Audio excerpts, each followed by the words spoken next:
We'll now hear Lieutenant Jessa Mendoza. She will read a prepared statement. You have the floor, ma'am. Yes, ma'am. Honorable Chair, Senator Risa Hontiveros, ma'am, esteemed senators, distinguished guests, and everyone present, good noon, everyone. I am Jessa Y. Mendoza, a lieutenant of the Philippine Navy and a proud member of Philippine Military Class of 2014.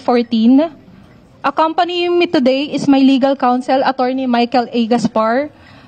Today, I stand before this honorable committee in my personal capacity to share my most unfortunate experience as a victim of identity theft. The shocking revelations regarding my experience started April last year when I received in my residence a letter of authority from the BIR for tax deficiency linked to a Shin Wanhao online game technology incorporated. I initially did not give it much thought, thinking that it was merely a mistake since my name only appeared on a courier sticker and not on the LOA itself. Moreover, prior to the receipt of the LOA, I have not heard of Shin Wanhao Online Game Technology Incorporated. I definitely did not have any affiliation of the said corporation. 5 months later after this, I received another LOA for tax deficiency of Handy International Prime Carry Incorporated. This time, however, my name appeared on the letter as the supposed treasurer of the said corporation. To make matters worse, other family members' name also appeared on the same LOA. 2 other individuals with foreign-sounding names, namely Xiao Wei Dai and Wei He, were listed as incorporators and directors. I do not know who these individuals are, and I was never involved in the corporation and operation of the Handy International Prime Carry Incorporated. In April of this year, things got more distressing. I received a subpoena from the Office of the Prosecutor of Makati directing me to submit a counter affidavit relative to the non-registration, non-remittance, non-production, and non-reporting of Reserart Construction Corporation in violations of Republic Act 11199, also known as Social Security Act of 2018. In compliance with the subpoena, I submitted my counter affidavit denying any involvement with the Reserart Construction Corporation. Prior to the subpoena, I have not heard of the Reserart Corporation except for 2 relatives whose names were also listed as incorporators. I do not have any affiliations with the said corporation. 2 other individuals with foreign-sounding names, namely Ziyan Yi and Haiyan Zhang, were listed as incorporators.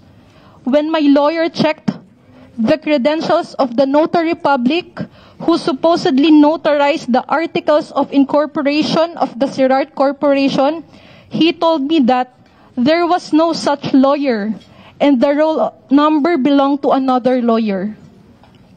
Unfortunately, I was indicted, allegedly violating SSS Act, and a warrant of arrest was issued against me. To secure my person against preventive imprisonment, I had to post a cash bond of 108,000 pesos. I reached out to the Security Exchange Commissions on April 22, 2024. A few days after I was given a subpoena. Upon consultation to the Company Registration and Monitoring Department and Enforcement and Investor Protection Department, or the EIPD, I filed a request for a reverse search of the affiliations of all the corporations under my name. Subsequently, I was advised to file a petition for revocation against the corporations wrongly associating me with their boards. That same week, I also filed a police blotter about my situation.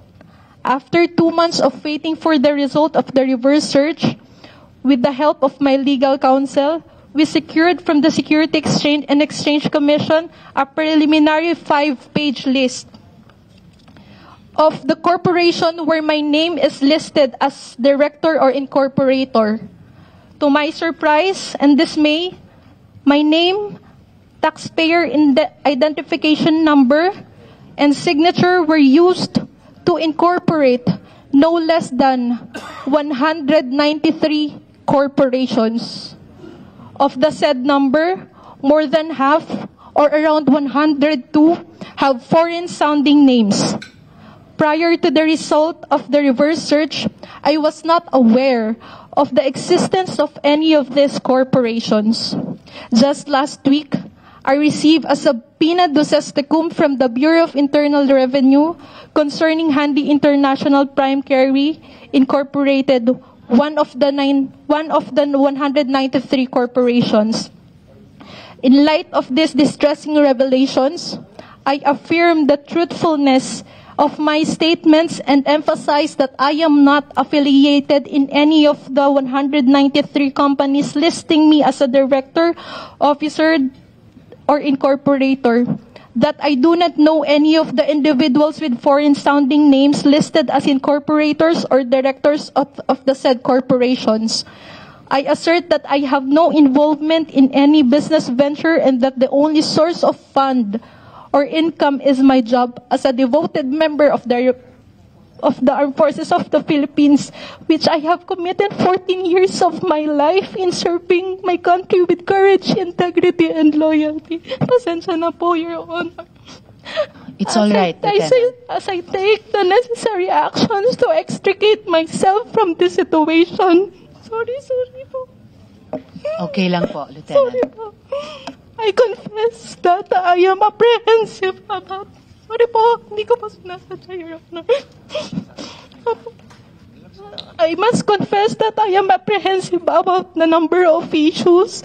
I'm of course concerned that the possible criminal record that my situation will expose me to might hinder my pursuit to serve the nation and negatively affect my career progression.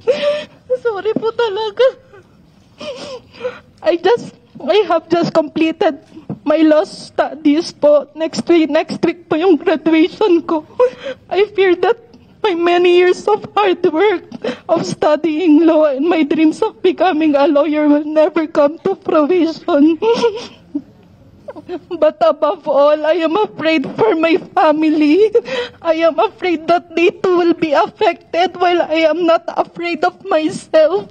I am afraid that my lives may be endangered.